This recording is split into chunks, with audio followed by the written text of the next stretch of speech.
नमस्कार माझ्या बालमित्रांनो, कसे आहात तुम्ही? मजेत ना?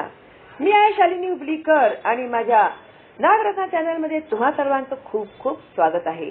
इयत्ता 5वीच्या मुलांसाठी आज मी धडा एक्सप्लेन करणार आहे. बालभारतीचा चौथा धडा आहे सावरपाडा एक्सप्रेस. आणि ह्या धड्याची जी नायिका आहे म्हणजे मेन काम कोणाचं आहे तर याच्यामध्ये कविता राऊत यांनी अशी कोणती कामगिरी केली जेणेकरून त्यांच्या नावावरती एक धडा तुमच्या पुस्तकामध्ये दिलेला आहे. तर बघूया आपण काय केली आहे ह्यांनी कामगिरी. तर धडा चौथा सावरपाडा एक्सप्रेस, कविता राऊत. अतिशय महत्वाचा धडा आहे हा, तर तुम्ही लक्षपूर्वक ऐका. ठीक आहे. दुर्गम भागातील रस्ते म्हणजे मातीचा धुराळा. पाण्यासाठी वणवण करणे हा रोजचा दिवस. आता दुर्गम भागातील रस्ते म्हणजे आता तुम्ही एकदम गावाबाहेरच्या कोणत्याही जागेवरती गेलात. आता शहरामध्ये वगैरे आपल्याला मस्त रस्ते असतात, पण गावामध्ये जंगलामध्ये जर तुम्ही बघितले तर तिकडचे रस्ते किती खराब असतात. तिकडे माती किती उडत असते, तिकडची माती. आणि तिकडे कसं आपल्यासारखं नसतं काही, नळ उघडलं की आलं पाणी. त्या लोकांना पाणी आणण्यासाठी कितीतरी मैल चालत जावं लागतं. तेव्हा कुठे 1 कळशी किंवा 2 कळशी पाणी त्या लोकांना प्यायला भेटतं. ठीक आहे. इतका त्यांची जी दिनचर्या असते ना ती फार कठीण असते तिकडे राहणाऱ्या लोकांची. ठीक आहे. म्हणून पाण्यासाठी वणवण करणे म्हणजे कुठे पाणी शोधत राहणं, मग पाणी भेटल तिकडनं पाणी घेऊन येणं, हा रोजचा दिवस. हे त्यांचे रोजचं काम. अशा प्रतिकूल परिस्थितीत कुरकुर न करता, हार न मानता जीवन जगणे म्हणजे एक दिव्यच. आता जर तुम्हाला सांगितलं की जा मैलोभर आणि हंडा भरून कळशी घेऊन ये, तर जाणार का तुम्ही आणायला? झालं. इकडनं 1 ग्लास पाणी आणून द्यायला सांगितलं तर कंबर दुखते आणि हात दुखते सुरू असतं तुमचं. मग तुम्ही कुठे जाणार जंगलामध्ये कळशीचं पाणी आणायला? मग आता अशा परिस्थितीत सुद्धा अजिबात कुरकुर न करता, तुम्ही कसं लगेच म्हणता मी नाही करणार, जा तूच कर, पण ही पोरं तशी नाही करत. कुरकुर न करता, हार न मानता जीवन जगणे कितीही कठीण असू देते, ते जीवन जगणे एक दिव्यच असते, एक पराक्रमच असते. अशा खेड्यापाड्यांमध्ये गुणवत्ता असते, पण ती शोधावी लागते.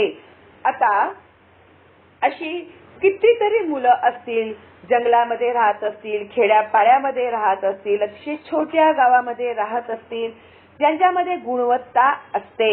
आता बघा, हे जे तुमचे खली आहेत ना, रेसलर खली, हे कुठे होते? एका छोट्याशा गावामध्ये ते हवालदार होते. माहितीये का तुम्हाला? पण त्यांची कशी हाईट कशी आहे त्यांची बघितली ना तुम्हाला? 7 की 7.5 फूट उंच आहेत ते. आणि त्यांच्या अंगामध्ये किती ताकद होती. तर एक माणसाने पाहिलं की अरे हा माणूस तर फार एकदम चांगला हट्टाखट्टा आहे, आणि ते कुस्तीही खेळायचे. तर त्यांना गावामधून शहरामध्ये आणलं आणि मग त्यांनी पूर्ण तालीम द्यायला लावली. आणि हे जे खली होते ते आंतरराष्ट्रीय स्पर्धेमध्ये बेस्ट रेसलर त्यांना सगळ्यात मोठा मान मिळाला. आता कुठून आले होते ते आले होते एका खेडेगावामधूनच. आणि अशाच प्रकारे पी.टी. उषा आहेत, हे सुद्धा एका खेडेगावामधूनच आलेले आहेत. जी पहिली ऑलिम्पिक मध्ये विनर होती. आपला पहिला गोल्ड मेडल ऑलिम्पिक मधला पी.टी. उषा यांनी मिळवून दिला होता. आणि ह्या छोट्या छोट्या गोष्टी तुम्हाला माहित असायला पाहिजेत. ठीक आहे. तर अशी जी गुणवत्ता असते ती खेड्यापाड्यामध्ये जाऊन आपल्याला शोधावी लागते. अशात एक डोंगरदरांनी वेढलेला आदिवासी पाडा होता. पाण्याच्या शोधासाठी तिथे मैलोन मैल भटकंती करावी लागे. मी तुम्हाला बोलली ना, पाणीच्या शोधासाठी ते लोक बिचारे कितीतरी मैल चालत असत. त्याच आदिवासी पाड्यावर अनवाणी पायांनी चालणारी, लाकूड फाटा गोळा करणारी एक मुलगी. आता ह्याच आदिवासी पाड्यावरती एक मुलगी होती. जी लाकूड फाटा गोळा करणारी, म्हणजे कसं ते चुलीवरती ते लोक स्वयंपाक करतात ना, मग त्याच्यासाठी लाकडं जमा करायची ना जंगलामध्ये जाऊन, तर ते ती काम करत असे. तिने राष्ट्रकुल आणि आशियाई क्रीडा स्पर्धेत भारताचा दबदबा निर्माण केला आणि ऑलिम्पिक स्तरावर झेप घेतली. बघा, कुठे एक आदिवासी जंगलामध्ये राहणारी मुलगी, तिने राष्ट्रकुल आणि आशियाई क्रीडा स्पर्धेत भारताचा दबदबा निर्माण केला आणि ऑलिम्पिक स्तरावर तिने झेप घेतली. ह्याला ना तुम्ही अधोरेखित करा. हे वाक्य अतिशय महत्वाचं आहे आणि दरवर्षी तुम्हाला परीक्षेमध्ये हा प्रश्न विचारलाच जातो. ठीक आहे, तर पेन्सिल घेऊन बसायचं. मी जेव्हा धडे शिकवते तेव्हा पेन्सिल घेऊन बसायचं आणि जे इम्पॉर्टंट असतात मी सांगते तसं अंडरलाईन करायचं किंवा अधोरेखित करायचं त्याला. ठीक आहे. या आंतरराष्ट्रीय धावपटूचे नाव आहे कविता राऊत आणि त्या पाड्याचे नाव आहे सावरपाडा. एका वाक्यात उत्तरे लिहा. मध्ये हा प्रश्न तुम्हाला विचारला जाईल. कोणत्या गावातली होती, तर सावरपाडा गावातली होती. हा पाडा नाशिक जिल्ह्यातील त्र्यंबकेश्वर तालुक्यात आहे. तिचे बालपण निसर्गाच्या सान्निध्यात गेले. निसर्गाच्या सान्निध्यात गेले म्हणजे जंगलामध्ये ती निसर्गातच मोठी झाली. आता आपण शहरामध्ये राहतो, आपल्याला कुठे निसर्ग इकडे तिकडे एक ठिकाणी 2-2, 4-4 झाडं दिसतात, पण तसं नसतं. जंगलामध्ये भरपूर झाडं असतात. त्यालाच म्हणतात निसर्गाच्या सान्निध्यात राहणे. तिची आजवरची वाटचाल एक दीर्घ साधना बनली आहे.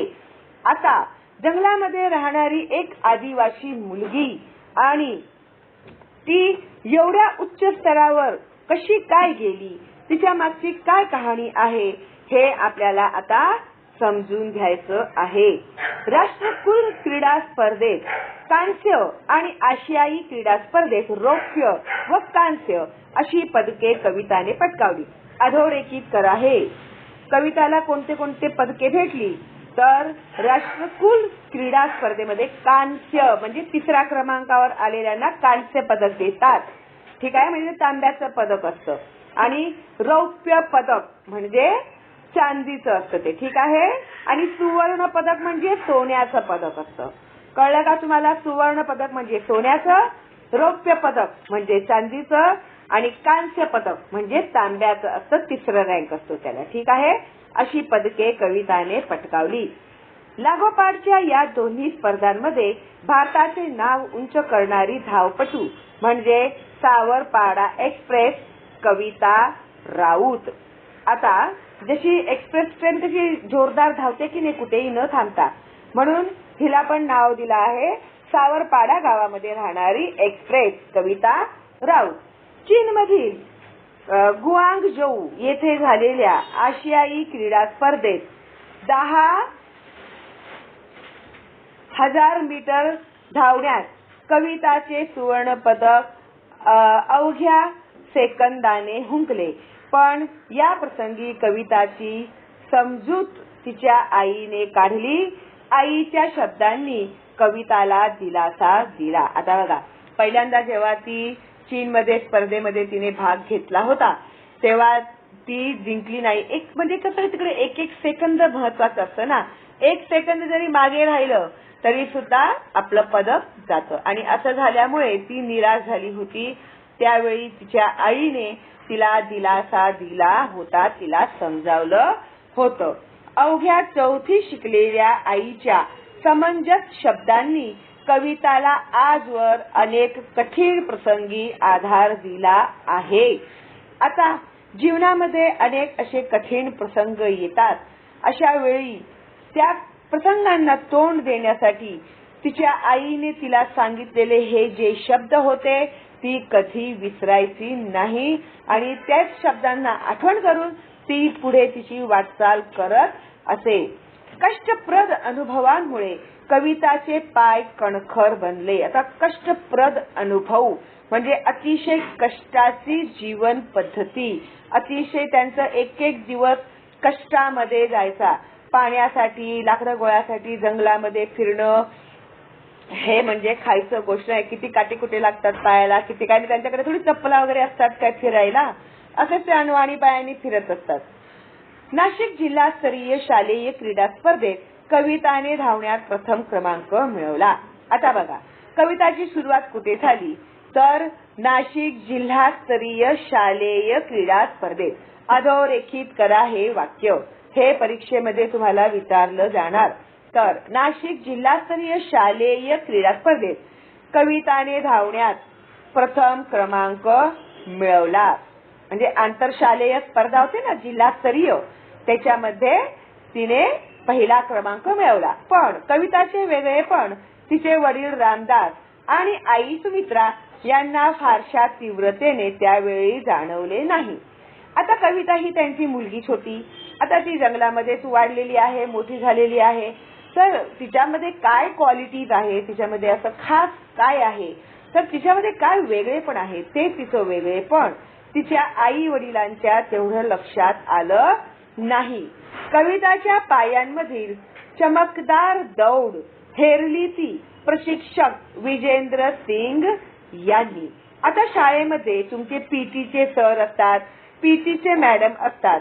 तर तुम्हाला माहितीच असेल की एखादा मूल धावण्यामध्ये हुशार असेल तर मग त्यांना राज्यस्तरीय मध्ये पाठवतात, आंतरराष्ट्रीय पर्यंत ते लोक जातात. हळूहळू पुढे पुढे राष्ट्रीय स्तरीवर जातात, मग आंतरराष्ट्रीय स्तरावर पण जातात. तर आपले जे शिक्षक असतात तर ते अशा मुलांना हेरतात आणि मग त्या मुलांना पुढे येण्यासाठी ते लोक पुढचा प्रवास करण्यामध्ये त्यांना मदत करतात.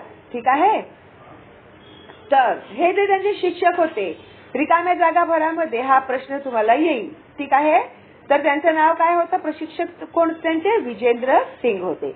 यांनी कविताच्या आई वडिलांची मानसिकता तयार केली आणि तिला नाशिकच्या भोसला मिलिटरी स्कूलच्या मैदानावर तंत्रशुद्ध पद्धतीने धावण्याचे धडे देण्यास सुरुवात केली. आता कविताचे जे आई वडील होते ते होते आदिवासी. त्या लोकांना ह्याच्यामधलं काय समजणार आहे. आणि कविता होती मुलगी, तर आता साहजिकच आहे मुलीला कुणीही आपल्यापासून लांब ठेवायला तयार होत नाही. जशी पण आहे बाबा आमची मुलगी आमच्या डोळ्यासमोर असू दे असं ते लोक बोलतात. पण हे जे विजेंद्र सिंग होते यांनी तिच्या आई वडिलांना समजवलं आणि त्यांची मानसिकता तयार केली की तुमची मुलगी धावण्यामध्ये फार हुशार आहे, आम्ही जर तिला चांगली ट्रेनिंग दिली तर ती फार पुढे येईल असं तिला समजवलं त्या दोघांना, नवरा बायकोला. आणि मग ते लोक तयार झाले. मग कविताला नाशिकच्या भोसला मिलिटरी स्कूलच्या मैदानावर तंत्रशुद्ध पद्धतीने धावण्याचे धडे देण्यास सुरुवात केली. आता ती पण एक पद्धत असते, प्रत्येक शर्यतीचे काही नियम असतात, तर ते नियम तिला शिकले पाहिजेत नाही का. नाहीतर मग ती पुढे गेली आणि कसंही धावलं, जंगलामध्ये धावतं तसं चालणार आहे का, नाही. तुम्ही ऑलिम्पिक मध्ये वगैरे बघता की नाही, कशा तिकडे लाईन्स मारलेल्या असतात, त्यांचे नियम कसे असतात, किती कडक असतात. मग त्याचा प्रशिक्षण तिला घ्यायलाच पाहिजे. ठीक आहे. म्हणून त्यांनी तिला नाशिकच्या भोसला मिलिटरी स्कूलच्या मैदानावर तंत्रशुद्ध पद्धतीने धावण्याचे धडे देण्यास सुरुवात केली. का मी वारंवार हे नाव घेते सांगा बघू, कारण की ते नाव तुमच्या डोक्यामध्ये फिक्स बसू दे म्हणून. कारण की तुम्हाला हे प्रश्न येणार आहे परीक्षेमध्ये आणि हे जे वाक्य आहे ते अधोरेखित करा, अतिशय महत्वाचं आहे. आता बूट घालून धावणे कविताला अवघड वाटायचे, कारण लहानपणापासून अनवाणी धावण्याची तिला सवय होती. आता तिकडे जेव्हा ती प्रशिक्षण घ्यायला गेली तेव्हा तिथे त्या लोकांना बूट घालूनच धावलं पाहिजे, हे असं कंपल्सरी असतं. पण आता ही जी कविता होती ही होती आदिवासी. ती लहानपणापासून जंगलामध्ये अनवाणी म्हणजे बिना चपलेचं. ठीक आहे. तर लक्ष हे जे शब्द आहे ते लक्षात ठेवा. अनवाणी पायांनी म्हणजे बिना चपलांनी जंगलभर तिला फिरायची सवय होती किंवा धावण्याची तिला सवय होती. विजेंद्र सिंग यांनी तिच्याकडून बूट घालून धावण्याचा सराव नियमितपणे करून घेतला. आता जर ती पुढच्या स्पर्धांमध्ये भाग घेणार तर तिला आता कंपल्सरी बूट हे घातलेच पाहिजेत. म्हणून तिला बूट घालून धावण्याचा सराव म्हणजे प्रॅक्टिस करायला लावलं. कुणी, विजेंद्र सिंग यांनी. हिऱ्याला पैलू पाडल्यावर त्याचे तेज अधिकच फैलावते, तसे तिच्या बाबतीत झाले. आता जेव्हा हा एक हिरा तो जेव्हा आपण खाणीतून आणतो ना तेव्हा त्याला तेवढी चकाकी नसते, पण जेव्हा हिऱ्याला आपण तरासतो ना, ते बनतात ना, ते त्याला पॉलिश वगैरे केल्यानंतर ती कशी चकाकते, हिऱ्याला कशी चकाकी येते, तशा प्रकारे एक साधा दगडासारखा असणारी ही मुलगी, साधीबाधी गावातील आदिवासी मुलगी, आता तिने कशाचं म्हणजे तिला जेव्हा ट्रेनिंग दिली तेव्हा ती अजून तयार झाली. गुजरातमधील गांधी तसेच गुजरातमधील गांधीनगर येथे झालेल्या राष्ट्रीय पातळीवरील शालेय स्पर्धेत धावण्यात रौप्य पदक मिळवून तिने यशाचा आरंभ केला. तर तिने काय केलं, तिने धावण्याची प्रॅक्टिस केली आणि गुजरातमधील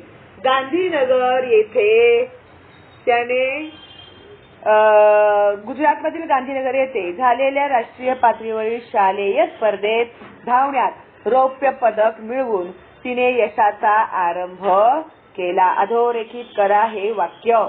तर रौप्य पदक म्हणजे मी काय बोलली होती तुम्हाला, दुसरा नंबर आला म्हणजे चांदीचं पदक भेटलं तिला. ठीक आहे.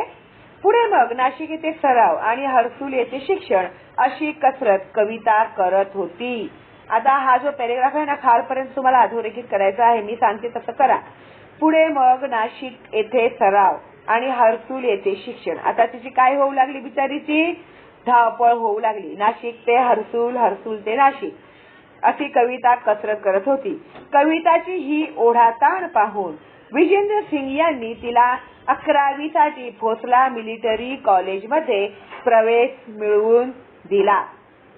आता कविताची 10वी झाली, त्याच्यानंतर 11वी साठी तिला भोसला मिलिटरी कॉलेजमध्ये त्यांनी प्रवेश मिळवून दिला. म्हणजे तिथेच राहायचं आणि तिथेच शिकायचं. नाही राहायचं नाहीये तिकडे, फक्त तिला प्रवेश भेटलाय तिकडे. आता ती राहणार कुठे, हा कविताच्या आई वडिलांना पडलेला प्रश्नही वीरेंद्र सिंग यांनी सोडवला. बघा, म्हणजे त्यांचे जे शिक्षक होते त्यांची मेहनत जी आहे ती खरोखर दाद देण्यासारखी आहे. जर त्यांनी मनावर घेतलं नसतं ह्या पोरीला पुढे आणण्यासाठी तर ती आज इथपर्यंत पोहोचलीच नसती. तर एखाद्या खेळाडूला पुढे आणण्यासाठी त्यांच्या शिक्षकांचा, त्यांच्या गुरुजनांचा किती मोठा वाटा असतो हे तुम्ही बघा. आणि असे कितीतरी शिक्षक तुमच्याही शाळेमध्ये असतील की जी मुलं वक्तृत्वामध्ये हुशार आहेत त्यांना ते पुढे नेतात, जी मुलं खेळामध्ये हुशार आहेत त्यांना सुद्धा पुढे नेतात, जी मुलं गाण्यामध्ये हुशार आहेत त्यांना सुद्धा, जे नाचमध्ये हुशार आहेत त्यांना पुढे नेतात. तर अशा प्रकारे प्रत्येक मुलांच्या अंगी असलेली कला हे शिक्षक पारखतात आणि त्या कलागुणांना त्यांचा वाव देतात आणि त्यांना पुढे आणण्याचा प्रयत्न करतात. अशाच प्रकारे कविताचे जे शिक्षक होते विजेंद्र सिंग यांनी सुद्धा तिला खूप मदत केली पुढे येण्यासाठी. आता कविताचा जो राहण्याचा प्रसंग होता, प्रश्न होता, तो प्रश्नही विजेंद्र सिंग यांनी सोडवला. 24 ऑक्टोबर 2002 पासून पुढील 5 वर्षे ती त्यांच्याच घरी राहिली. आता विजेंद्र सिंग जे होते तिचे शिक्षक, ती त्यांच्याच घरी राहू लागली. स्वतःचा एक मुलगा आणि एक मुलगी असलेल्या सिंग दाम्पत्याने आपली दुसरी मुलगी म्हणून कविताचा सांभाळ केला. बघा, ही काय साधी सुधी गोष्ट नाहीये. त्यांना एक मुलगा आणि एक मुलगी होती. जेव्हा कविता त्यांच्याकडे राहायला गेली त्यावेळी आपल्याला 2 मुली आहेत असं समजून त्यांनी तिचा सांभाळ केला. तिच्या धावण्याच्या गतीकडे वीरेंद्र सिंग यांनी लक्ष पुरवले आणि त्याची प्रचिती म्हणजे कविताचे यश जर वीरेंद्र सिंग यांनी मनावर घेतलं नसतं आणि एक अशिक्षित आई वडिलांना किंवा फार कमी शिकलेल्या आदिवासी क्षेत्रामध्ये राहणाऱ्या पालकांना कन्व्हिन्स करणं म्हणजे समजावून पोरीला घेऊन येणं म्हणजे खायची गोष्ट नसते. तर त्यांनी कितीतरी कष्ट केले असतील तिच्या भविष्यासाठी, हे पण तुम्ही बघा. आणि शिवाय त्यांनी तिला आपल्या घरी सुद्धा ठेवून घेतलं आणि पूर्णपणे त्याकडून तयारी सुद्धा करून घेतली. आता एका पाठोपाठ एक विक्रम तिच्या नावावर झळकू लागले आणि आता ती प्रत्येक स्पर्धामध्ये भाग घेऊ लागली आणि प्रत्येक स्पर्धेमध्ये तिला पारितोषिक भेटू लागले, बक्षीस भेटू लागले. कविताच्या यशामुळे हर्सुल सावरपाडा या भागात नवी ओळख मिळाली. आता एक आदिवासी जंगलामध्ये असलेला ते कोणता तरी सावरपाडा गाव. कोण जाते त्या जंगलामध्ये आणि कोणतं गाव आहे सावरपाडा कुणाला माहिती. आता कितीतरी असे आदिवासी क्षेत्र असतील ज्यांची नावं सुद्धा आपल्याला माहित नाही, पण त्या सावरपाड्यामधून ही जी कविता आली होती, ह्या कवितामुळे त्या जे आदिवासी मधला तो जो गाव होता सावरपाडा त्याचं सुद्धा नाव प्रसिद्ध झालं आणि त्या भागाची नवीन ओळख लोकांना मिळाली.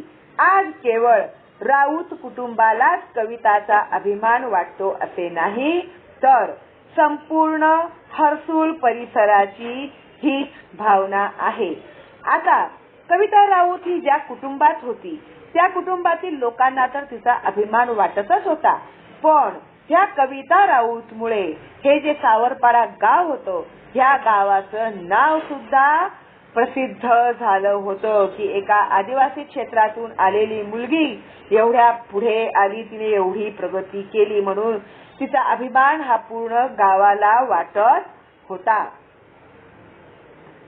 नवी दिल्लीतील राष्ट्रकुल स्पर्धेत कविता जिंकल्याचे जाहीर होताच हर्सुल सावरपाडा येथे जणू काही दिवाळी साजरी झाली होती. आता नवी दिल्लीतील आता सावरपाडा येथे दिवाळी साजरी का केली किंवा त्यांनी तो दिवस साजरा का केला हा प्रश्न परीक्षेमध्ये येईल तेव्हा अधोरेखित कला ही ओळ. नवी दिल्लीतील राष्ट्रकुल स्पर्धेत कविता जिंकल्याचे जाहीर होतात हर्सुल सावरपाडा येथे जणू काही दिवाळी साजरी झाली होती. स्पर्धेत विजयी झाल्यानंतर कविता आपल्या गावी येणार म्हणून सकाळपासून जो तो स्वागताच्या कामात गुंतला होता. आता एवढे सगळे पदक घेऊन एवढी जिंकलेली मुलगी, एवढी हुशार मुलगी आता परत आपल्या गावी येणार आहे हे समजतात गावातील लोक अतिशय आनंदी झाली. त्या लोकांनी पूर्ण गाव सजवलं आणि तिच्या स्वागतासाठी पूर्ण गाव तयारी करू लागलं. कविताचे कौतुक करण्यासाठी गावोगावचे लोक हजारोंच्या संख्येने उपस्थित झाले होते. आता ती सावरपाडा गावची आहे, हर्सुल गावची आहे म्हणून फक्त त्या गावातीलच लोकांनी तिचं स्वागत सत्कार केला का? नाही, तर त्यांच्या शेजारी पाजारी जेवढे गाव होते त्या गावातील हजारो लोक आले तिच्या स्वागतासाठी. लेकी भोवती निर्माण झालेले वलय म्हणजे तिला घेरून उभे राहिलेली लोक, तिच्या सत्कारासाठी घेऊन जाण्यात येणाऱ्या आलिशान गाड्या. आता ती एवढी मोठी खेळाडू आपल्या गावी आली आणि तिच्या भोवती लोकांचा घोळका बघून आणि तिच्या सत्कारासाठी आलेल्या आलिशान गाड्या, पत्रकारांचा गराडा म्हणजे पत्रकारांनी सुद्धा तिला घेरलं होतं. तुम्ही बघितलं असेल ना टीव्ही मध्ये जेव्हा महेंद्रसिंग धोनी किंवा सचिन तेंडुलकर येतात त्यावेळी काहीतरी जिंकून येतात तर कसे लोक त्यांना घेरतात, तशाच प्रकारे तिला सुद्धा लोक घेरू लागली होती आणि आपली लेक लई मोठी झाली याचे समाधान तिच्या आईच्या डोळ्यांमध्ये सहज वाचता येत होते. आता एक आई जेव्हा बघते उभी राहून की माझी लेक आली आणि सगळ्या लोकांनी तिचं स्वागतासाठी गरडा घातला, पत्रकार लोक तिचं फोटो काढत आहेत, तिचे इंटरव्ह्यू घेत आहेत आणि आलिशान गाड्या आलेल्या आहेत, तिच्या सत्कारासाठी पूर्ण गाव सजलं नाहीये तर बाहेरच्या गावावरून सुद्धा हजारो लोक आलेली आहेत. तर हे जे दृश्य असेल हे दृश्य तिच्या आईच्या दृष्टीने जर तुम्ही पाहाल तर तिच्यासाठी म्हणजे ही किती मोठी गोष्ट असेल ना की एक साधीबाधी मुलगी आज अशा उच्च स्थानी गेली आहे. ते बघून तिची आई काय बोलली, लई मोठी झाली. कोण? तर त्यांची लेक, त्यांची मुलगी. आणि ते जे समाधान होतं ते त्यांच्या आईच्या डोळ्यांमध्ये दिसत होतं. अधोरेखित करा, हे वाक्य अतिशय महत्वाचं आहे. कविता बंगळुरू येथे विशेष प्रशिक्षणासाठी गेली असताना रोज किमान एकदा तरी आईशी फोनवरून बोले. यावरून त्या मायलेकीचे गहिरे नाते दिसून येते. हा प्रश्न परीक्षेमध्ये 101% विचारला जातो की कविता आणि तिच्या आईचे गहिरे नाते तुम्हाला कशावरून समजते. तर ती बेंगळूरला जेव्हा प्रशिक्षणासाठी गेली होती तेव्हा ती दिवसातून एकदा तरी आईला फोन करतच असे. तर ह्याच्यावरून आपल्याला मायलेकींचे गहिरे नाते दिसून येते. कविता सांगते. आता कविताचे आईबद्दलचे काय मत आहे अधोरेखित करा हे वाक्य सुद्धा. आईशी बोलल्यावर मनाला वेगळंच समाधान वाटतं. दिवसभरात जे झालं ते सर्व मी आईला सांगते. आता साहजिकच आहेत ना, मुली जे असतात ते जेव्हा जवळ असतात. आता तुम्ही पण शाळेतून घरी गेलात तर आईला सांगता ना शाळेमध्ये काय काय झालं, काय नाही, कोण पडलं, कोणाला ओरड पडली, कोणाला शिक्षा झाली, कोणाला शाबासकी भेटली. प्रत्येक गोष्ट तुम्ही कसं सांगता तुमच्या आईला. त्याच प्रकारे तिला सुद्धा सवय होती प्रत्येक गोष्ट आईला सांगायची. मग दिवसभरामध्ये जे काही घडलं ते ती सगळं आईला सांगत असे. माझ्या त्रासाबद्दल मात्र तिला काही सांगत नाही, कारण ते ऐकून आईला उगीच वाईट वाटत राहतं.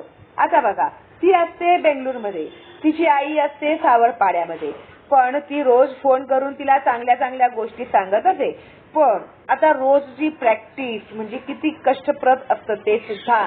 म्हणजे दिवसभर धावणं, तालीम करणं, त्याच्याने हात पाय दुखतात, किती शारीरिक वेदना वगैरे होतात, काय त्रास असेल त्यांना, ग्रुपमध्ये काहीतरी प्रॉब्लेम असतात. तर अशा काही त्रासाच्या त्या गोष्टी असायच्या, त्या गोष्टी ती त्यांना सांगत नसे. बघा, म्हणजे एक मुलीला किती काळजी आहे तिच्या आईची. जर मी माझी ही गोष्ट माझ्या आईला सांगितली तर तिला तिथे किती त्रास होईल, म्हणून ती तिला झालेल्या त्रासाच्या गोष्टी आईला सांगत नसे. फक्त तिच्याबरोबर घडलेल्या चांगल्या चांगल्या गोष्टीच ती आईला सांगत असे. नाहीतर तिच्या आईला उगीच वाईट वाटत राहील की पोरगी इथे एवढी दूर आहे आणि तिला असा असा त्रास होत आहे. कविता हळवी आहे. प्रसिद्धीच्या वलयाने तिच्या स्वभावात काही फरक पडलेला नाही. आता कविता हळवी आहे म्हणजे तिला म्हणजे कुणालाही त्रास देणं, म्हणजे कुणाचाही त्रास बघणं हे सुद्धा तिला सहन होत नाही. आता ती हळवी आहे हे आपल्याला ह्याच त्यांच्या माईलेकीच्या बोलण्यावरून समजतं की कविता तिला झालेले त्रास तिच्या आईला ती सांगत नसे का, तर आईला वाईट वाटेल म्हणून. ह्याच्यावरून आपल्याला ती काय समजतं की ती हळवी आहे. बाप लेकीच्या नात्यातील वीण ही तितकीच गहिरी. आता कविता आणि तिच्या आईची आपण पहिली, आईच्या बद्दल आपण वाचलं, पण आता तिच्या वडिलांच्या बरोबरचं जे तिचं नातं होतं ते नातं कसं होतं, तर बाप लेकीच्या नात्यातील वीण ही तितकीच गहिरी होती. वीण ही तितकीच गहिरी होती म्हणजे त्यांचं जे नातं होतं ते सुद्धा फार गहिरं होतं, म्हणजे घनिष्ठ नातं होतं. लहानपणी आपले बोट धरून चालणाऱ्या कविताच्या पायांमध्ये मोठेपणी इतके बळ येईल असे तिच्या आई वडिलांना कधी वाटलेच नव्हते. आता पायामध्ये बळ येईल म्हणजे धावून धावून पाय मजबूत झाले आणि तिच्या पायामध्ये ताकद आलं असं आहे का, नाही. तिच्या पायामध्ये बळ येईल म्हणजे आज ती धावण्याच्या शर्यतीमध्ये एवढी तिने बक्षिसं भेटली, एवढं तिने नाव लौकिक कमवलं, तर हे ते आई वडील विचार सुद्धा करू शकत नव्हते की माझी मुलगी एवढं पुढे जाईल असं. असे तिच्या आई वडिलांना कधीच वाटले नव्हते. कविताच्या यशाचे सर्व श्रेय ते प्रशिक्षक विजेंद्र सिंग यांना देतात. म्हणजे आता विजेंद्र सिंग यांनी मनावर घेतलं नसतं तर आज त्यांची मुलगी एवढ्या पुढे गेलीच नसती, नाही का. तर याची जाणीव तिच्या आई वडिलांना सुद्धा होती. जेव्हा कविता प्रतिकूल आर्थिक परिस्थितीशी झगडत होती तेव्हा तिला आर्थिक मदत मिळावी म्हणून जो भेटेल त्या प्रत्येकास विनंती करण्यात विजेंद्र सिंग यांनी कोणताही कमीपणा वाटू दिला नाही. बघा, अजून एक तिचे जे गुरु होते, तिचे जे सर होते विजेंद्र सिंग यांच्याबद्दल आपल्याला अजून एक काय माहिती भेटली, तर ते सुद्धा बिचारे मध्यमवर्गीय होते, एक साधे शिक्षक होते. पण ही जी कविता मुलगी आहे तिला पुढे आणण्यासाठी, आता तिला ट्रेनिंग वगैरे देण्यासाठी पैसा वगैरे लागेल तिला शूज घेण्यासाठी, तिला कपडे घेण्यासाठी, तर ते बिचारे ते डोनेशन देतात ना लोक, तर प्रत्येक लोकांना जाऊन सांगायचे की अहो अशी अशी एक मुलगी आहे, ती फार हुशार आहे, जर तुम्ही थोडीशी तिला मदत केली तर ती फार पुढे येईल. असं करून जे कोणी भेटेल त्यांच्याकडून त्यांनी आर्थिक मदत मिळावी म्हणून ते प्रत्येकाला जायचे, भेटायचे आणि जे काही मदत मिळत असे ते मदत ते कोणत्याही प्रकारचा कमीपणा न वाटून घेता त्यांनी आणली होती. बघा किती मोठं काम. आणि अतिशय महत्वाचं म्हणजे हे आहे की त्यांनी स्वतःच्या मुलीसाठी किंवा स्वतःच्या मुलासाठी नाही केलं आहे हे काम, हे केलं आहे त्यांनी कवितासाठी. कविता जी आदिवासी भागामध्ये, जंगली भागामध्ये राहणारी एक साधी बाधी मुलगी, तिच्यासाठी त्यांनी हे काम केलं आहे. म्हणजे किती त्यांनी मन लावून तिला पुढे आणले ते बघा तुम्ही, हे विसरण्यासारखं नाहीये अजिबात. ठीक आहे.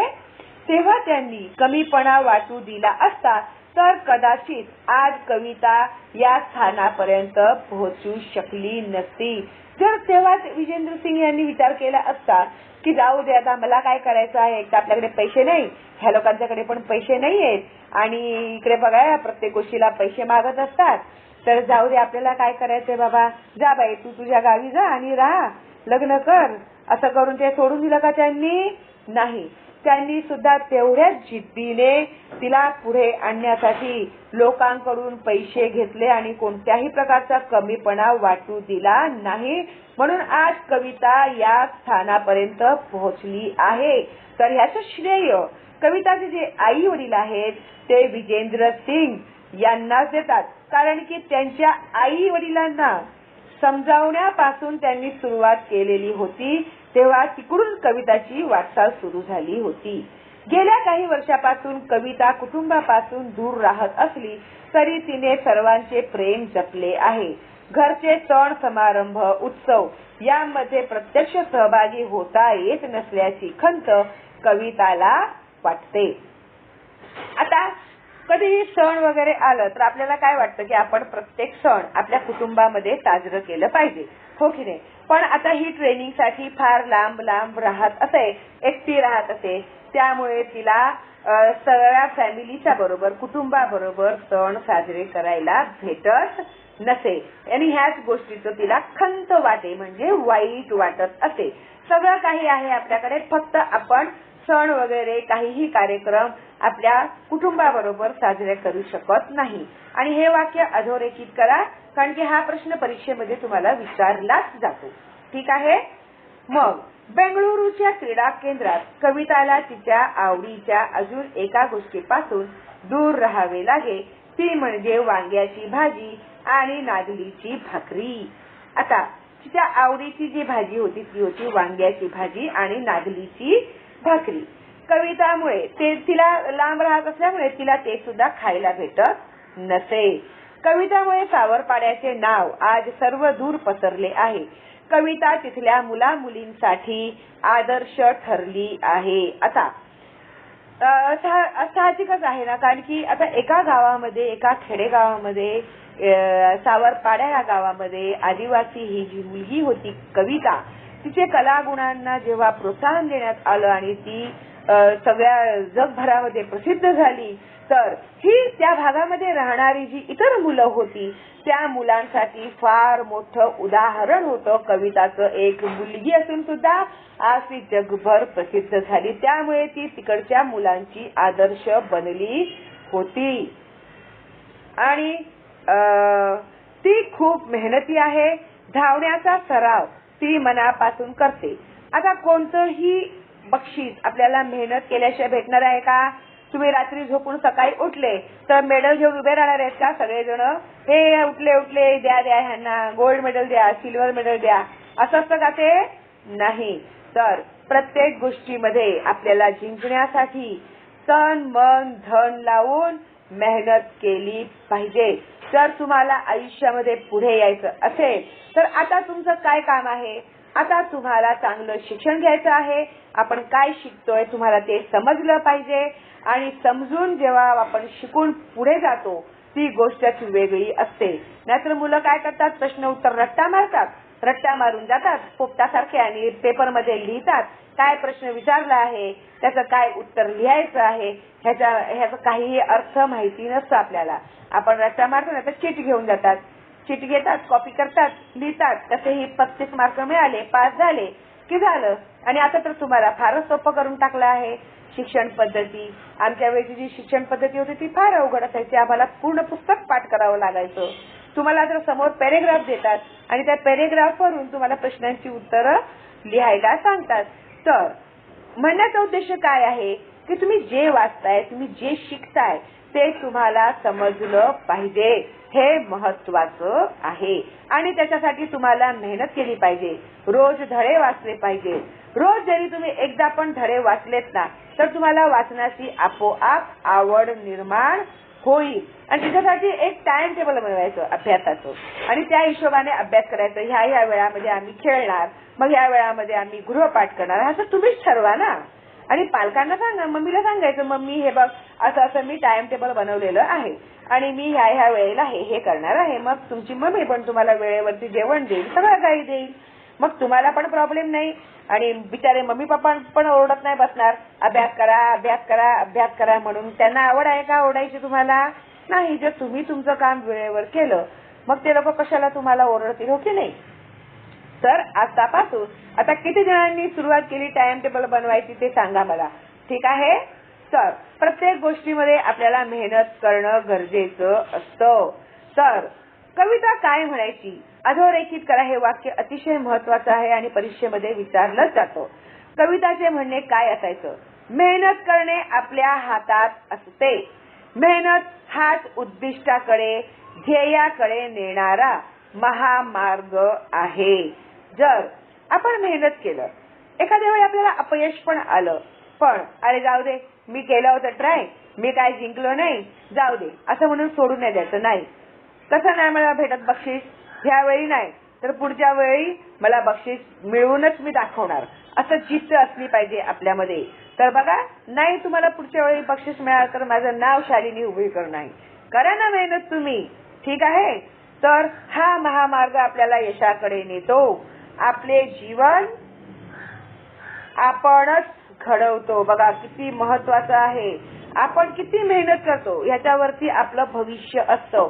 आपण जास्त जेवढी मेहनत केली तेवढं, आज बघा साध्या झोपडपट्टीमध्ये राहणारी पोरं IAS, IPS, UPSCच्या परीक्षा पास होत आहेत. आज ते कुठे गेले आहेत, कुठे खेड्यापाड्यातील पोरं सुद्धा आज कुठे गेलेली आहेत.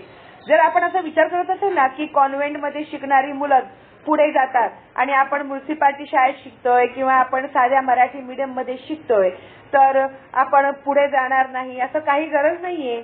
तर मी सुद्धा 10वी पर्यंत मराठी मीडियम मध्ये शिकलेली आहे. मी 1ली ते 7वी मी म्युन्सिपाल्टी शाळेमध्ये जात होती. त्याच्यानंतर मी हायस्कूलला गेली. त्याच्यानंतर जेव्हा मी कॉलेजला गेली त्यावेळी मी इंग्लिश माध्यम घेतलं होतं. इंग्लिश मीडियम मधून मी माझं कॉलेज केलं. MA पर्यंत ती शिडी मी चढली आणि इंग्लिश मीडियम मध्ये मी गेली. सुरुवातीला नाही समजत काय, मग नंतर हळूहळू आपोआप समजतं. मग हिंमत खजायची नाही कधीही, पुढे पुढे जात जायचं, ठीक आहे? आता कोणत्याही खेळाडूसाठी शारीरिक तसेच मानसिक तंदुरुस्ती ही महत्वाची असते. आता फक्त आपण व्यायाम करून आपलं शरीर मजबूत केलं तर झालं का आपलं? नाही. तर मानसिक म्हणजे डोक्याने सुद्धा आपल्याला तयारी करणं गरजेचं असतं. कविता सरावात कधीच कसूर करत नाही. कसूर करत नाही म्हणजे ती कधीही चुकत नाही. रोज एवढा सराव करायचा म्हणजे एवढा सराव करायचाच. नाहीतर एक दिवस केला आणि 4 दिवस बोलले जाऊ दे बाबा, लई व्यायाम करून दमले मी, आता उद्या नाही करणार. मग रोज उद्या कधी येतच नाही. तर ती असं करत नव्हती. ती रोजच्या रोज सराव करत असे, प्रॅक्टिस करत असे. कविताचे इतर झगमगाटी गोष्टीकडे लक्षही नसते. खेळाचा सराव चालू असतानाच यशवंतराव चव्हाण महाराष्ट्र मुक्त विद्यापीठामुळे तिच्या शिक्षणातही खंड पडला नाही. आता ती शिकत होती तेव्हा ती हे प्रशिक्षण घेत होती, पण तिने असं नाही केलं की चला आता मी राहते, मला एवढे पारितोषिक भेटली, मी आता जगप्रसिद्ध झाली, आता मी नाही शिकले तरी चालेल, माझ्याकडे भरपूर पैसा आला, असा केला का तिने? नाही.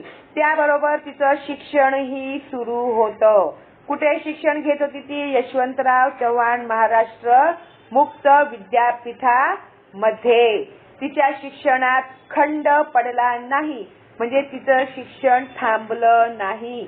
कविता ही तिच्या जीवन प्रवासाची नायिका आहे. नायिका म्हणजे हिरोईन.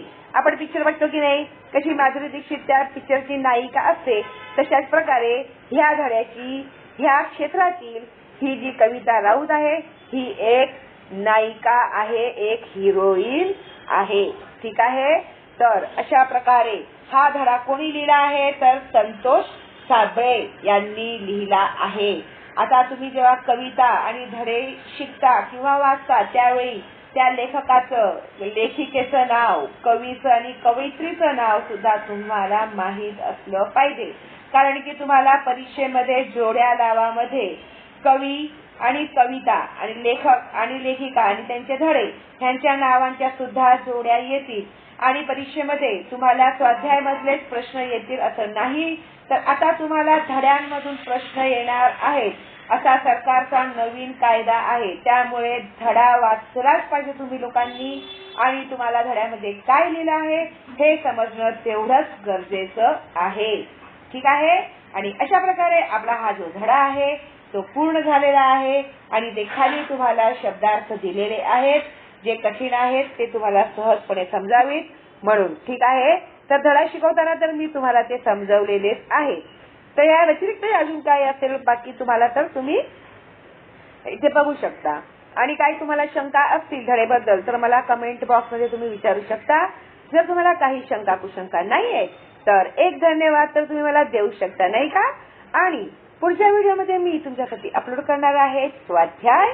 तर त्यासाठी तुम्ही जर आज पहिल्यांदा बघत असाल माझं चॅनल तर सबस्क्राईब करून बेलचं आयकॉन टॅप करायला विसरू नका, जेणेकरून जे माझे पुढचे व्हिडिओ येणार आहेत त्याचं नोटिफिकेशन तुम्हाला भेटेल. ठीक आहे. आणि तुमच्या मित्रमैत्रिणींना, नातेवाईकांना माझ्या चॅनलचं लिंक पुढे फॉरवर्ड करा, जेणेकरून त्या मुलांचाही फायदा होईल. आणि हे जे माझं चॅनल आहे ते एकदम मुफ्त आहे, फ्री आहे. त्याचे तुम्हाला काहीही चार्जेस द्यायचे नाही आहेत.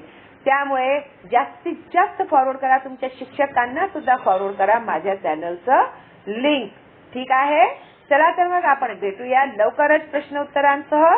तोपर्यंत घरीच राहा आणि सुरक्षित राहा आणि छान अभ्यास करा. ठीक आहे. Bye bye. टाटा.